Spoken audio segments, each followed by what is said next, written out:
Phase diagrams. So a phase diagram is a map of the states of a substance. And those states are going to change depending on pressure and on temperature. And so the phase diagram graphs pressure on the y-axis, temperature on the x-axis, and shows what state or phase. So phase is just a different word for state, physical state, solid, liquid, gas. So there are regions within this diagram that indicate where that state, solid, liquid, gas, is stable. And then the lines or curves that divide those states, those regions, are where the substance is in equilibrium. Because as we know, ice and water can exist at the same time under the same temperature and pressure. And so we have, at the lines, we have two states. So we call these the vaporization curve, the sublimation curve, and the fusion curve. So this is the gas-liquid transition, the solid gas, and the solid liquid. The triple point, which I showed you a video of prematurely last week, and we'll watch it again. The triple point is a crazy place. It's a place where all three states, solid, liquid, and gas, are stable and in equilibrium, just coexisting with each other. The thing where the thing boiled and then froze and was boiling while it was freezing, yeah, that. So we'll watch that again. For my YouTube people, that video is on the playlist for this class, so you can watch it yourself. But here's the phase diagram for water. And each substance is going to have a different phase diagram. So on the y-axis we have the pressure is given in torr, and it says not to scale. So here's a reference point, 760 torr, that's atmospheric pressure. But this is not done in a scale situation. And the temperature here is also not to scale. So there's 0 and 100 degrees Celsius. That means that over here is not necessarily 200 degrees Celsius. Okay, so we're just looking at what goes on. So this region here is where water exists as a solid. And so if we consider atmospheric pressure, here the temperature from this point over is under 0 degrees Celsius. And so this is all solid. If you increase the pressure near the melting point, if you increase the pressure, if you go straight up here, you can get ice to melt under pressure at that same low temperature. And this is the reason that ice skates work so well. Because the ice skate has a very narrow metal blade. And so you put all of your weight on this metal blade, it applies pressure to the ice. And right in that very localized place, it causes the water to melt just a little bit. And that makes the ice more slippery. And so that allows you to glide across the ice. As we keep increasing the temperature at this same pressure, we see that when we get to 0 degrees Celsius, the water becomes a liquid.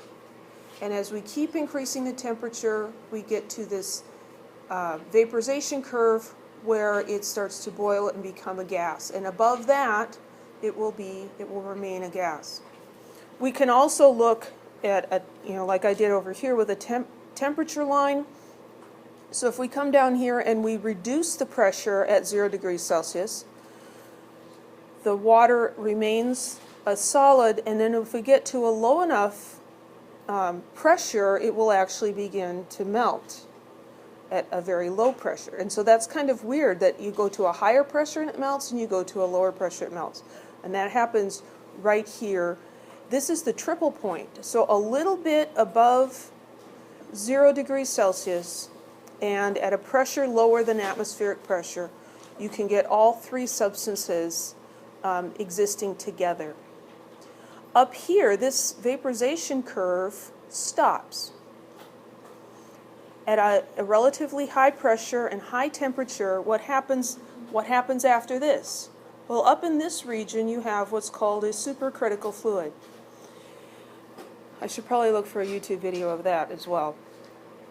And what you can see is as you approach this state, called the critical point, you have a gas and a liquid, and you can see the meniscus between them. When you get above this critical point, the meniscus disappears. And it's not that the liquid boiled and all became gas, and it's not that it just turned all liquid water, but it has become one substance, and it's called a supercritical fluid. So supercritical fluid exists above that critical point. Any questions about this phase diagram? The curves here are labeled, this is the sublimation curve because it's between a solid and a gas. This is the fusion curve. Fusion means melting between solid and liquid. Vaporization between liquid and gas.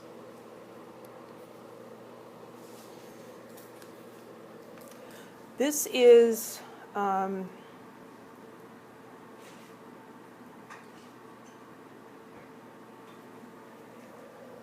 looking at this, trying to figure out, I guess this is water. This is just zoomed in.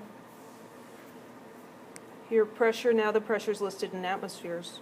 And here's the temperature. It's zoomed in, so now we have minus 25 and 25.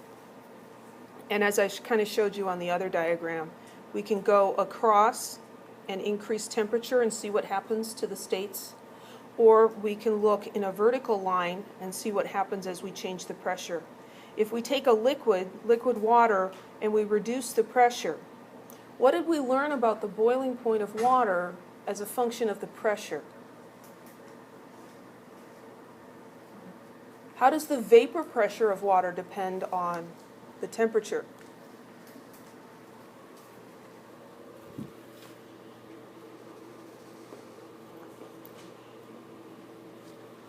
So if you have a pressure cooker where the pressure in the pressure cooker can build up, will the water boil at a higher or lower temperature than 100 degrees?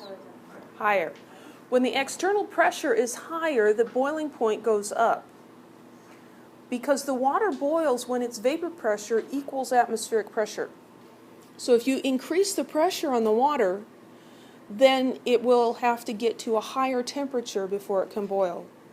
If you reduce the pressure on the water, you lower the boiling point. And we see that in this graph. As we lower the pressure, eventually we get to a point where you can boil water at room temperature. It's a crazy thing to see, but it's really cool. And that's getting down pretty low. Here, this isn't a scale, but down here, this is 0.006 atmospheres. That's not much pressure at all.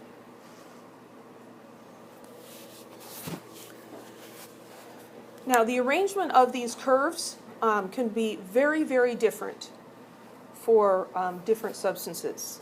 The slope of the fusion curve for water is unusual. Let's go back. This is the fusion curve, and notice that it has a negative slope. That's unusual. Most substances are not like that. That means at higher pressure, here, the melting point is lower.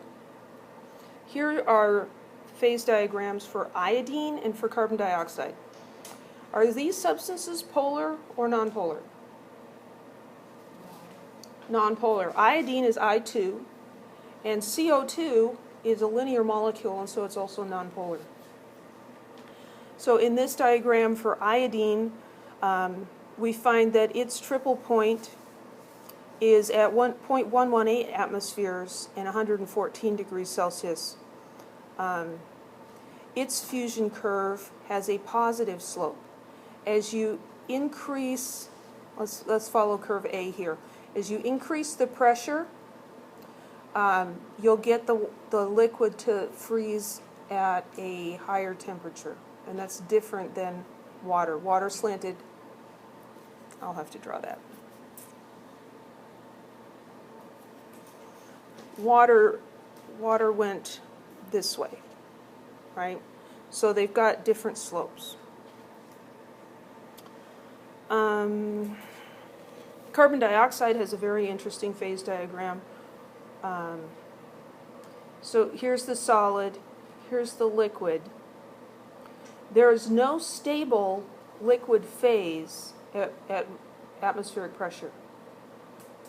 The lowest pressure at which you can get a liquid for carbon dioxide is 5.1 atmospheres of pressure. 5 times atmospheric pressure. That's a lot of pressure.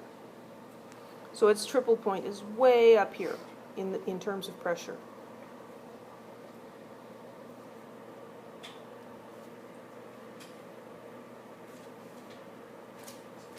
So you should be able to look at a phase diagram and identify based on the temperature and the pressure what state that substance is in. You should know that this point here where the 3 curves meet is the triple point.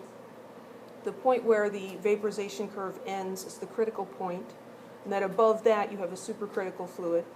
Supercritical because it's above the critical point. It may not have, it wouldn't have critical point, fusion curve, sublimation curve, triple point labeled.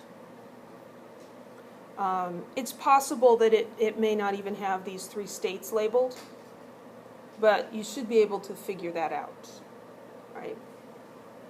So that's phase diagrams.